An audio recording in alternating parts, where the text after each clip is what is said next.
Right, so now that you know how to come up with a state space tree for a given constraint satisfaction problem, the question that arises is how do I use this to come up with a backtracking based algorithm.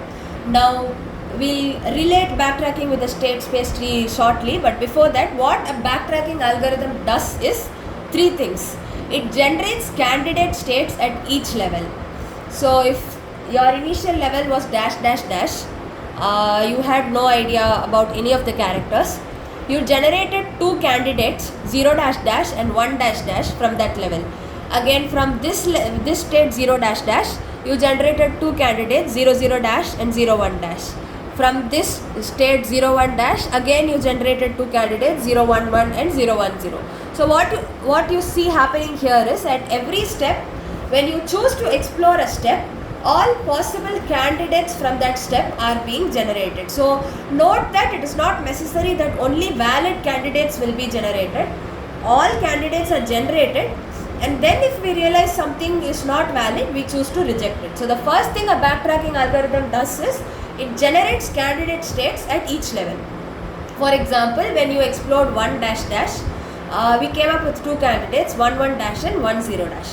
Second step, you explore valid candidates, you prune or reject invalid ones, which is what we did here. So when you come to this 1 dash dash, you came up with 1 0 dash and 1 1 dash. 1 0 dash was a valid candidate, so you explored. 1 1 dash being an invalid candidate or a violation of the constraint, you rejected it then and there. You did not even try to look at the candidates that can be generated from 1 1 dash. So that's the second step. And the third step, when a valid answer state is reached, you add it to the set of solutions, take one step back and explore the other candidates. So we came to let's say 0 0 dash, looks like a valid state so far, you explore it. The first alternative that is generated is 0 0 1, which satisfies all constraints. It does not violate any constraints, so it can be an answer. You add it to your list of solutions. You go one step back again to your 0 0 dash, you check the next alternative 0 0 0, again a valid state, put it here, go one step back. Now all the candidates that come from 0 0 dash have been explored. So again you go one step back to 0 dash dash and go to the next next candidate from that step, which is 0 1 dash.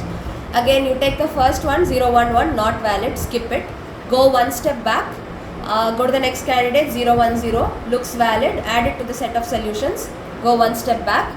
You see that all candidates of 0 1 dash have been explored, so go another step back, 0 dash dash. Again all candidates of 0 dash dash have been explored, so you go one step back, you are at this place, so you go to the next candidate which is 1 dash dash, and so on and so forth. So what a backtracking algorithm does is it does something like a depth first traversal of the state space tree. So you go here, here, here, all the way up to here.